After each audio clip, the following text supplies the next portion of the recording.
मैं शोएब कुमार खान और आप देख रहे हैं बेहतर समाज। नाम सुनते ही अल्फाज की मिठास दिलो दिमाग में घर कर जाती है और कुछ यादें जो रूह को ताज़ा कर देती हैं।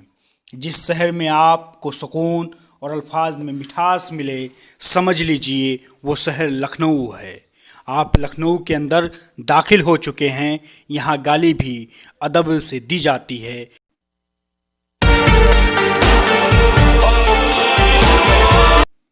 अवध की राजधानी फैज़ाबाद थी, लेकिन चौथे नवाब आसफुद्दौला ने 1775 ईस्वी में लखनऊ को राजधानी का दर्जा दिया। आगे चलकर लॉर्ड डलहौली ने अवध पर कब्जा कर ब्रिटिश राज में मिला लिया। 1850 ईस्वी में अवध की आखिरी नवाब वाजिद अली शाह ने ब्रिटिश राज की गुलामी को तस्लीम कर लिया। नवाबों का शहर कहा जाने वाला लखनऊ की तारीखी इमारतों में शुमार बड़ा इमाम बाड़ा को आज भूल भुलैया के नाम से जाना जाता है। इमाम बाड़ा की तारीखी दरवाज़ा का घर है और जो कई हैरत अंगेज़ कला और नक्काशी से भरा पड़ा है, जिसको देखकर आज के इंजीनियर भी हैरत में पड़ जाते हैं और गश्त खाकर गिर जाते हैं। इसके निर्माण का काम 1773 ईस्वी से शुरू हुआ और 1784 ईस्वी में ये काम संपन्न हुआ। इस इमारत को नवाब आसफुद्दौला ने 11 वर्षों में पूर्ण कराया। इस इमारत का नक्शा किफ़ायतुल्लाह ने बनाया था और उन्हीं की देख रेख में पूरे इमाम बाड़े की तामीर हुई। किफ़ायतुल्लाह नवाब के वक्त के सबसे काबिल शख्सियत थे, जो माहिर थे, और उन्होंने अपनी पूरी माहिर पना को इस इमारत में दिखा दिया। उन्होंने इस इमारत में कई ऐसे रास्ते बना दिए जिसमें कोई अनजान व्यक्ति अगर दाखिल हो जाए तो वो भूल जाएगा, बाहर निकल नहीं पाएगा।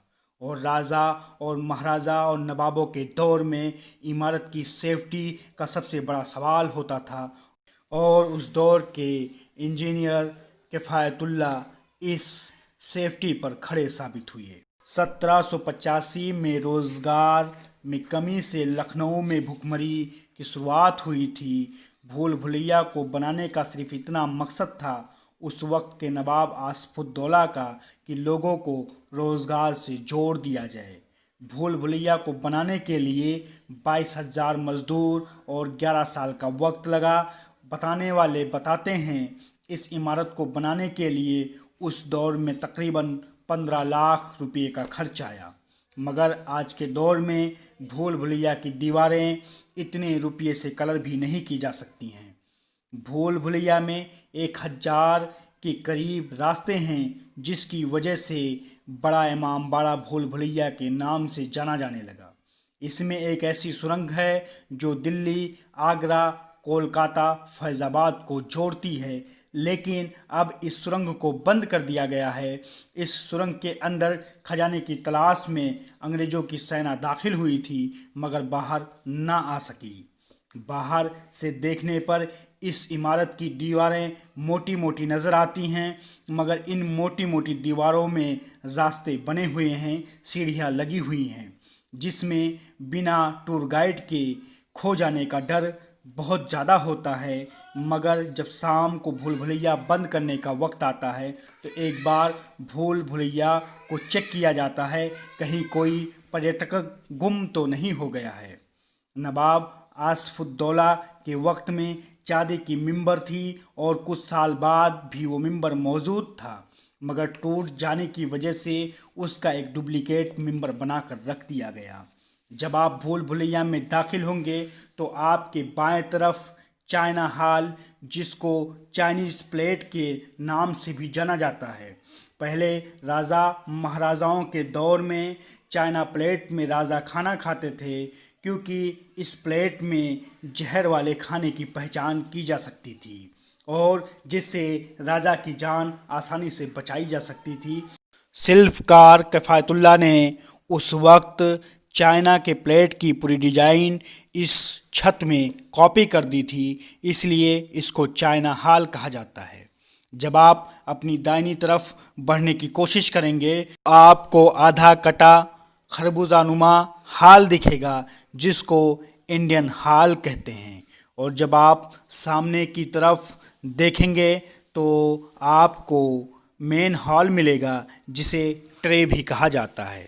ट्रे इसलिए कहा जाता है कि बगल में जो इंडियन हॉल है वो खरबूजा है, बीच में ट्रे हॉल जिसे मेन हॉल कहा जाता है और साइड में चाइना हॉल जिसे चीनी प्लेट कहा जाता है। लेकिन जब आप भूल भुलैया के अंदर दाखिल होंगे तो आपको फर्स्ट फ्लोर से लेकर थर्ड फ्लोर तक कहीं भी गुंबद, कहीं भी हालनुमा, कहीं भी ऊंची दीवारें या ऊंचा छत या गुंबद की दीवारें नज़र नहीं आएंगी, क्योंकि ऊपर जाने के बाद ये एकदम बराबर नज़र आने लगता है।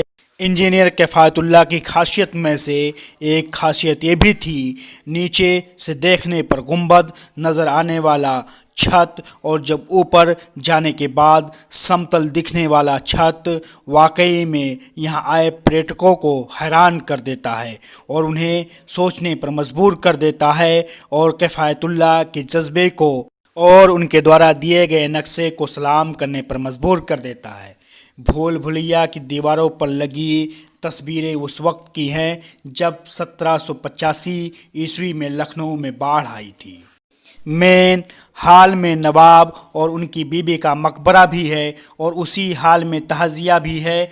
मुहर्रम के महीने में सबसे पहले यहाँ से तहज़िया उठाया जाता है, फिर पूरे लखनऊ शहर में मुहर्रम का जश्न मनाया जाता है। पुराने तहज़िया को दफन कर दिया जाता है और नए तहज़िया को लेकर भूल भुलैया बड़े इमामबाड़े में रख दिया जाता है। मेन हॉल खाड़ी देशों में पहली ऐसी इमारत है जो बिना किसी बीम या कॉलम की टिकी हुई है, जिसकी लंबाई 50 मीटर, चौड़ाई 16 मीटर और ऊंचाई 20 मीटर है। भूल भुलैया के सेकंड गेट से दाखिल होते ही बीच में पार्क और दाईं तरफ आसफी मस्जिद अपनी खूबसूरती का जलवा बिखेरे हुए है, जो बड़ा इमामबाड़े के आंगन में चार चांद लगाते हुए मौजूद है। और बाईं तरफ बावड़ी है जो 7 मंजिल की है मगर 6 मंजिल ज़मीन के नीचे हैं और बीच में एक कुआं है। हाँ, ये वही कुआं है जिस कुएं में खजाने की चाबी को उस वक्त फेंक दिया गया था।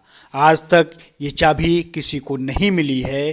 तलाशने की कोशिश अंग्रेज़ों ने बहुत की थी, लेकिन वो चाबी अंग्रेज़ों के हाथ ना लगी। अगर लग भी जाती तो उस वक्त के इंजीनियर किफ़ायतुल्लाह ने नक्शे को जलाकर राख कर दिया था, जिस नक्शे में खजाने की जगह भी मौजूद थी। अगर अंग्रेज़ चाबी पा भी जाते तो ख़जाने को तलाश ना पाते, क्योंकि ख़जाना लखनऊ के शहर में है या दिल्ली या फिर कोलकाता या फैज़ाबाद में है। इस खजाने को पता लगाना नामुमकिन सा था, इसलिए आज तक किसी ने कोशिश भी नहीं की। जब आप सीढ़ियों से चढ़ते चढ़ते इमामबाड़ा की छत पर पहुंच जाएंगे तो आपको वहां से बहुत ऐतिहासिक चीज़ें नज़र आने लगेंगी।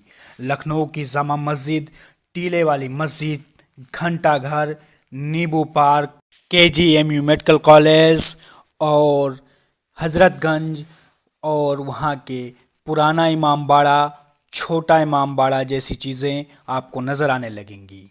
अगर आप इमामबाड़े की छत पर मौजूद हैं तो आप लखनऊ की चारों तरफ लखनऊ की मशहूर चीज़ों को देख सकते हैं और आपको यहाँ फ़ोटो शूट करने के लिए एक अच्छा मौका मिलता है, क्योंकि इस जगह से व्यू आपको काफ़ी भयानक और काफ़ी ख़तरनाक दिखती है। लोग डरते भी हैं करीब से फ़ोटो खींचते हुए, लेकिन जो रिस्क उठाते हैं वो पोज भी बहुत ज़बरदस्त पाते हैं।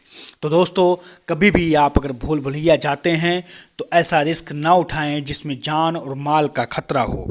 अगर आपकी जान चली जाती है तो शायद आपका ये टूर अधूरा रह जाएगा, क्योंकि भूल भुलैया से निकलने के बाद आपको बावड़ी में ले जाया जाता है, जहां आपको और दिलचस्प नज़ारे देखने को मिल सकते हैं। और यही नहीं दोस्तों, जब आप बाहर की तरफ आएंगे, अगर आपके पास वक्त है तो आप रूमी गेट, जो इसकी ऊंचाई 60 फीट है, आप वहां भी रुक सकते हैं और उसके आगे बढ़ेंगे तो आपको घंटा घर नज़र आएगा और वहाँ की खूबसूरती का भी आप जाम पी सकते हैं। आप लखनऊ में हैं, आपको पल पल ऐतिहासिक चीज़ें नज़र आएंगी, तहज़ीब देखने को मिलेगा, दिल बाग़बां होगा और दिल आपका खुशगवार भी होगा। दोस्तों, लखनऊ आइए तो लखनऊ की कई जगह हैं जो ऐतिहासिक हैं और लखनऊ की कई ऐसी चीज़ें हैं जो पूरे वर्ल्ड में मशहूर हैं, जिसमें टुंडे कबाबी हो गया, शर्मा जी की चाय, बिक्की की शाकाहारी भोजन और बहुत सारी चीज़ें आपको यहाँ मिल सकती हैं। और आप लखनऊ को घूमने के साथ साथ लखनऊ के टेस्ट का भी आनंद उठा सकते हैं। तो इसलिए दोस्त, जब भी आप भूल भुलैया की छत पर हों तो लखनऊ की बहुत सारी चीज़ों को सोचें, क्योंकि आपका ज़िंदा वापस आना ही बहुत ही ज़्यादा फ़ायदेमंद होगा। दोस्तों, भूल भुलैया के अंदर का रास्ता और उसके अंदर क्या क्या चीज़ें हैं, इन चीज़ों के बारे में जानकारी आपको अगले ब्लॉग में दी जाएगी। तब तक आप बेहतर समाज के साथ बने रहें। वीडियो को शेयर करें, लाइक करें, कमेंट करना ना भूलें। फिर मिलते हैं।